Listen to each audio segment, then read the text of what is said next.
Welcome back my DIY nomads, we're back again for another episode on the Luton camper van. Let's show you how we got to this point.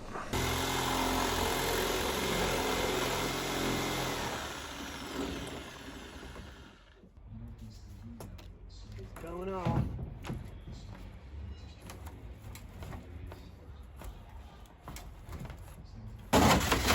Oh, just missed that one, hilarious.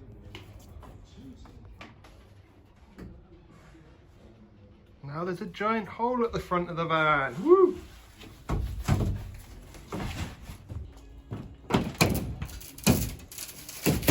Fucked up.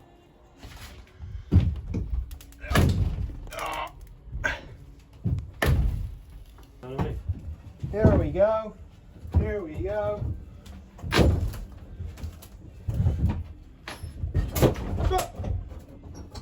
Oh my god. Where's it going? Oh, there it is! There it is! Oh. Are we going that way? Yeah. Okay. But if you hold there, then do you want to go on the outside and just grab it? Yeah. Oh yeah, just take the whole roof. Yeah, yeah. Oh my god, man.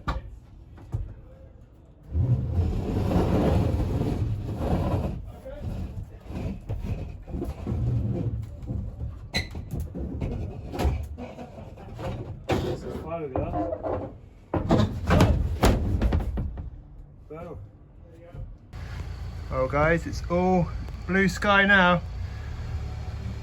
I can't wait for Ben to just fill this top bit with glass, so this is all he sees during the day. Nah, just joking, but God, imagine if that was real.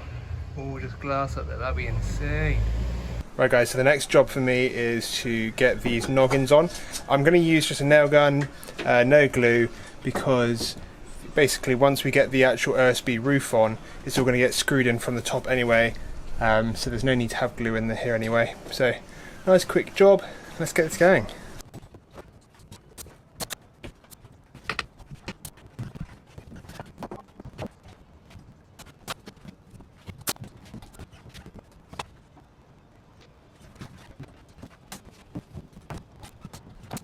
So something interesting that's happened since the last video is Ben's now added these doors.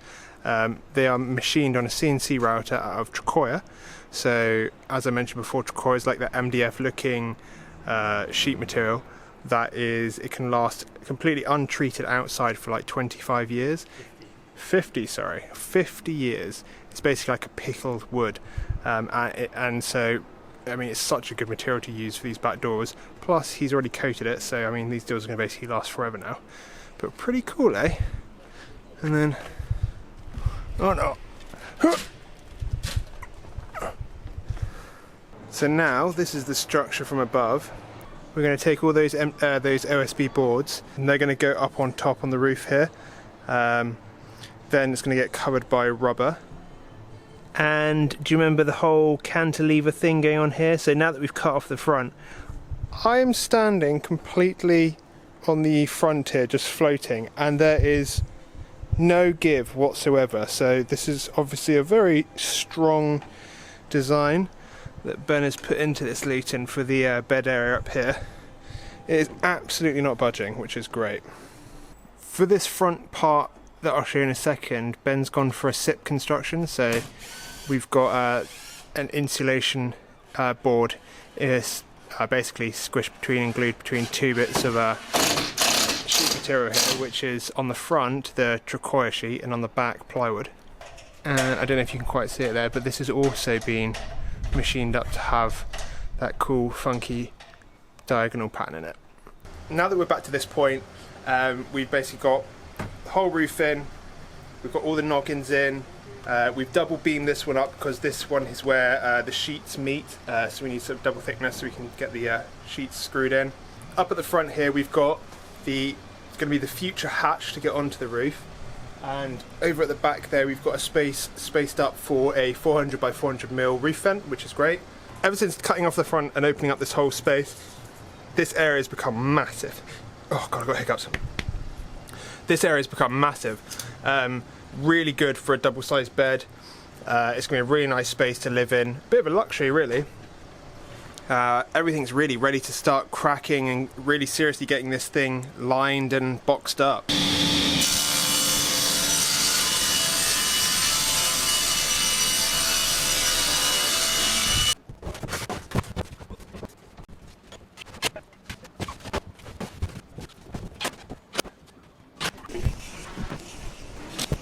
Well guys, we've got the roof on.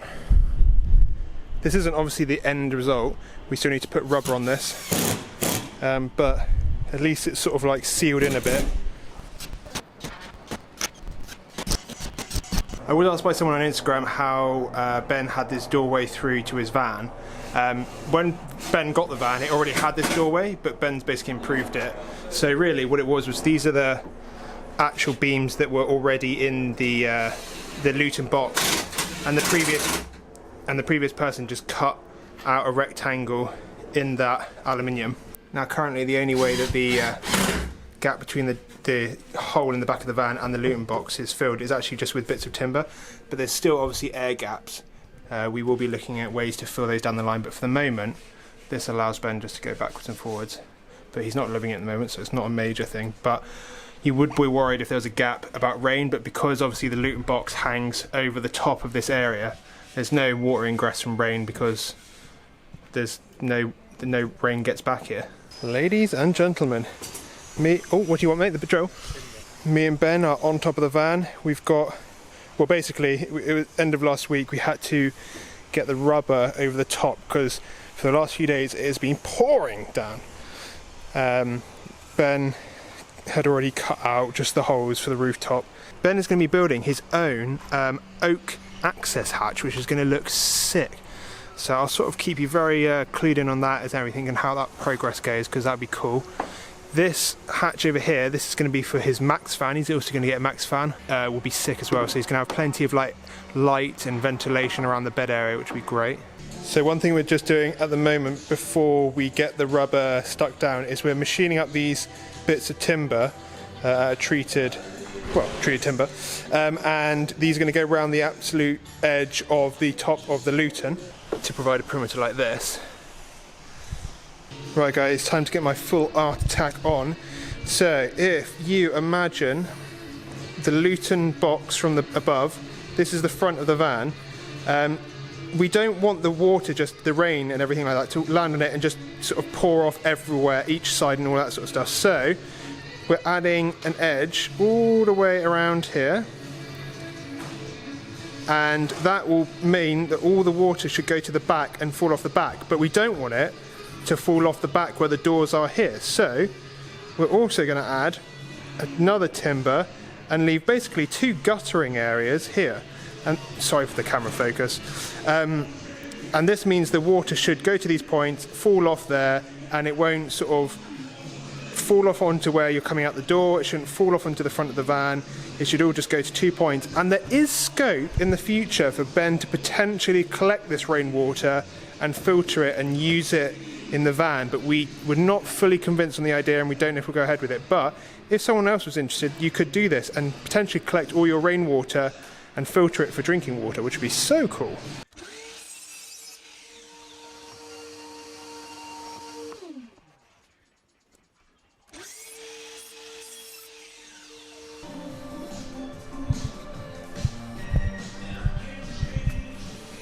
Ben! I've got your wand. This is the metal profile that will go all the way around the edge of the Luton. This is called drip edge, according to Ben. So here's the finished edge. You've got a 45 here leading to the top, going over here, and we've got a lip there. So the rubber will come up over like that, go around there, and that drip edge will come over here and hang down. That will make this baby watertight on the roof, which would be great. The water will come to this point and also the corner over there and drain out here.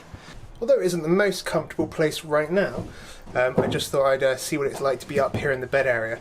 And I'm 6'2", I'm fully stretched out. I've got probably at least 50 mil on my head and at least another oof, maybe 70mm that end, 50 or 70mm that end. I can lie in bed, maybe look out the barn doors if they're open. Got the little max fan that will be going there, and then you get views like this. Ah! Other than the horrible intruder trying to break into my tiny house, imagine like that, waking up in the morning, you just get to see the clouds. Or like, what, at night you get to see the stars as well. It'd be so lush. So everything now has this angled edge on it.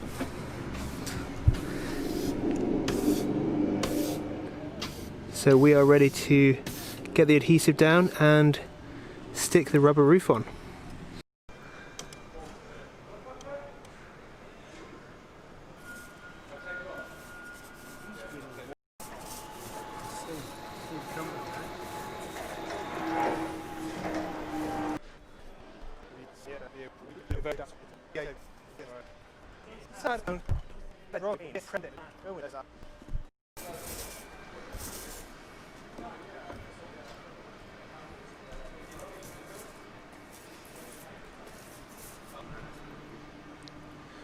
Right, so we have coated the top of the roof, we've coated the back of the rubber, we've gone around all the little edges, around the outside edge as well. Got to leave it just to sort of almost dry, like it's a bit like the spray adhesive, so you've got to almost leave it to get dry / tacky. I think we're basically there, so we're going to roll this sheet over and that should be this half sealed. We've put down the rubber now, it's glued on sort of from roughly around here forwards. But what we're going to do in a second is we're going to fold back the rear half of the rubber and lay it back and do the same process as what we just did. And then we'll use the brush again, and Ben's using the brush right now to get rid of all the air bubbles.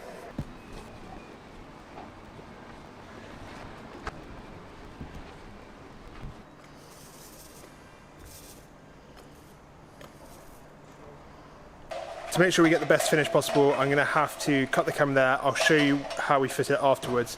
We just need to go either side with a ladder and slowly roll it out just to make sure we get the best finish we can.